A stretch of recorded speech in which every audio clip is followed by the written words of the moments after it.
Gary, thanks for talking to us. Look, Bolton at the weekend. How's it been preparing for this one? I know on Tuesday you spoke about quite limited numbers that you had for the trophy game. Yeah. Do you have some of them back? Well, we were able to rest Jake Beasley, which was always the plan, because he's been magnificent for us. I listened to Grant McCann's post-match because somebody had told me about how glowingly he spoke about Bees and the performance that he put in second half. But it's not just the second half that he put a performance in, he's put a performance in every game that he's played. And he comes off battered and bruised and booted every week, and he gets up the next day and he's ready to train. So it was really important that we gave him a little bit of a breather. And the rest, we'll make some calls on some tomorrow, because that's just the situation that we're in. But what it does do is provides an opportunity for the others if they can't make it. I was obviously disappointed with the outcome on Tuesday night against an experienced Chesterfield team, but to get the some new young'uns on the pitch. You boys have never seen so many academy players in the first team, have you, in one season? But, I was delighted and aged as well, because Jamal Williamson, who come on, I had the pleasure of managing his father at Blackburn. Wow. So Lee is a top man, and he's actually a coach here in the academy as well. So that was a special night for his family, and Matty Lays as well, and Dan Matthews. And there are times in this job where you go, I'm such a lucky position, because I saw Matty's mum and dad taking a picture of him after the game when he'd come in and gone back out, and they were taking a picture of him in his shirt. Now, that's memories that live with them forever. And, I'm very fortunate that I'm in a position where I can just do that a little bit. And these players have the ignorance of youth, don't they? Yeah. They're coming into this, and I guess enjoyment's going to be at the forefront of their mind. But they want to take this opportunity. This is their career, and I guess it's an opportunity now with the limited numbers for you to actually say, look, throw down the gauntlet. Well, we do it right. Matt and Chris do it properly. We do a presentation to them when they make the debuts. And we celebrate it, because I think it's important, like you say, that no matter what happens in their career, that'll never be taken away from them now. And so that's we've got one plan for tomorrow, haven't we? So we will do that to celebrate the three lads that made the debuts. But what it should do, or what it has to do, is say, right, I want more of it. I've literally just walked up with Jamal, and he was telling me how much he loved it and how much he wants more of it. And you look at the size of him and the pace that he's got, we've got to keep working with him, but that should really give him the motivation now to really kick on. Does the fact that you've been on both sides of that fence as the academy manager and the head coach help you in that transition with these players? I think so. Never really thought a bit like that, but I think I probably did every age group in the academy, and then, like you say, acting academy manager at Blackburn for a couple of months. So it's my roots, it's my apprenticeship in terms of coaching and managing, and I don't care, how young you are or how old you are. If you're good enough and I feel that you can make an impact, then I'll play you. And the fact that you get the balance right at the right times. I thought our seniors that played, and when I say seniors, I mean our oldest player on Tuesday night was 27, and that's what I mean by senior.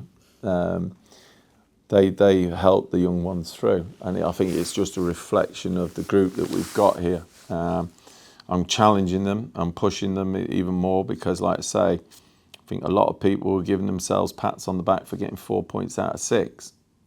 Well, setting off the way we were and the chances we created, first half I accept, and again, like I say, I listened to Grant and he was right, chalk and cheese. First half they were better and we weren't, and second half we had more than enough to have won the game. And that's the message to them, is it doesn't matter who we play, my upbringing has always been, I want to win every game that I play.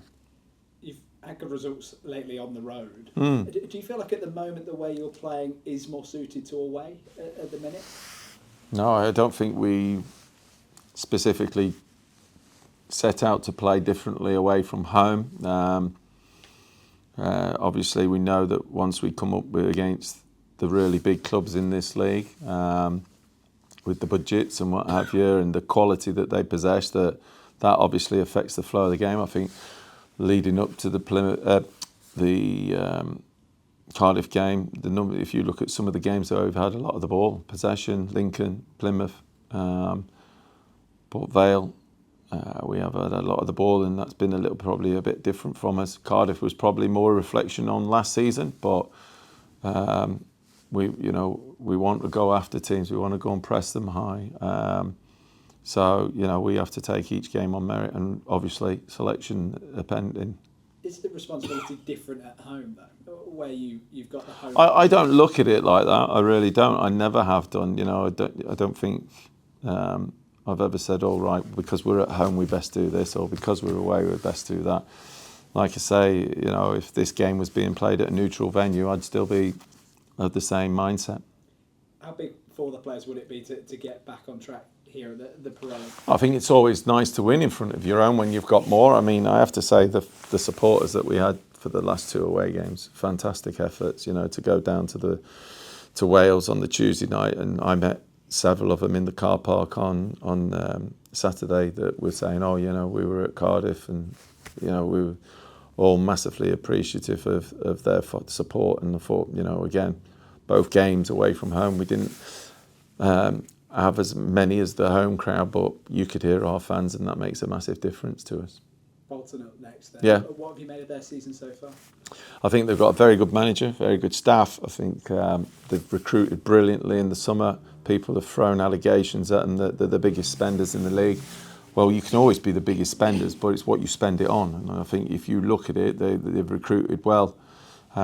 We know whatever team that they pick, they've got 2 lads away on international duty, I think. And that those 2 lads that are away on international duty haven't been in their starting 11. So that tells you the quality that obviously they possess. But we feel that having had those 2 games away from home, and what we've got in the building, that we've got to go about our business and have that belief. And are we the underdog? Yeah, of course we are, and we understand that. But sometimes the underdog can actually bite.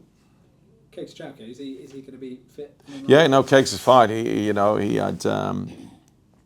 had a good 45 minutes again on Tuesday, 45 minutes on Saturday. So, he's come through that, and he's fit and available for selection now. Whilst you're low on numbers, the players that featured that weren't registered in your squad with the football yes. league, Gilligan's and yeah. so on, is there a chance now that you're getting to a point where free agents might be hard to come by that they could now be registered? Yeah, possibly. There is that option, and obviously we'll make that call when we know for sure who is available and how long they're going to be missing for, or if they're not going to be missing, then we make a decision the other way.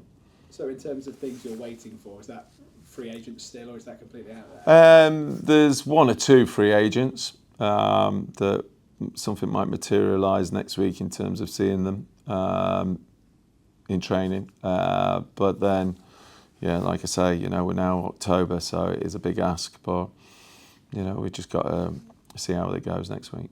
Cheers, Gary. Could you just mention about some of those who are doubts for Saturday? Well, the regulars that are missing is Jones, Van Kooten, Jack Hazelhurst, Jasper Moon, although he's not too far away now. Jason, Big Jace, is missing. There's 5. And then a few others, like I say, I've got that's make the those fee. Ones Yeah. referring to really. It's some others that became doubts. Yeah. I'd rather not say, if I'm being honest, because I'm sure that Richie Kyle, who's my mate at Bolton, will be watching this looking for inside information and not giving him any. Okay, fair enough. Just one other then, really. Is it a bit of a frustration, and has it been a bit of a story of the season, that perhaps we've had some very good 45s and some very good half hours? Yeah. Sometimes the first half, sometimes the second. Yeah.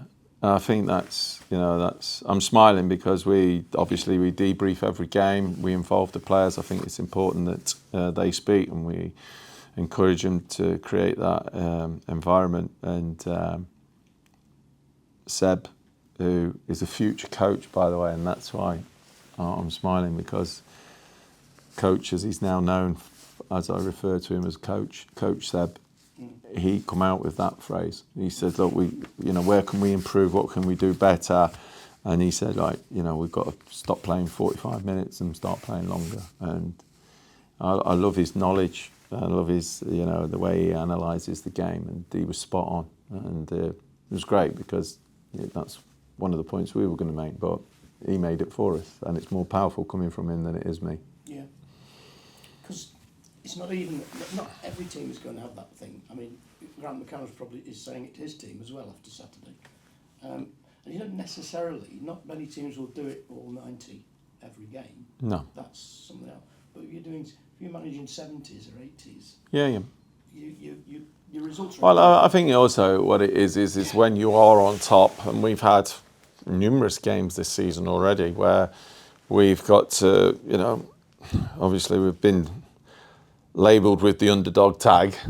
But like I say, when we've got our opportunity, we've got to make sure that, we take it and try and win the game in those periods. And then obviously see it out when we've got ourselves into that position. But it's something, we've got a young group, the learning, and that's another side of the game. I think when you're as young as what we are with the players, it's the one big word is consistency. I think Charlie Webster's a classic example of that, in the sense of his consistency this year. He's kept rising for us, and that comes from sometimes as simple as just playing games. And the comment you made about Jake, which is great. How much would a goal help him on top of the run? Well, yeah, I mean, he's such a top bloke that obviously he knows what his role in the team is in his world, and that's obviously to score goals. But I look at it slightly different in a sense, and if you look at his opportunity last week, he's had 2 opportunities and he gets a fantastic header when he's being pulled all over the place again. Connects with the header still, hits the inside of the post, straight into the keeper's hands, and then the other one gets stuck under his foot. But what I love about him is he'll keep going and he knows his value to the team, and he leads by example. He really does, in terms of his work rate, how he is around here, and he's a massive help for me in that sense, and with the dressing room. And I love him to bits, and if we have more of a Jake Beasley effect on the others, and they see how he goes, then these younger ones will have good careers like he's having.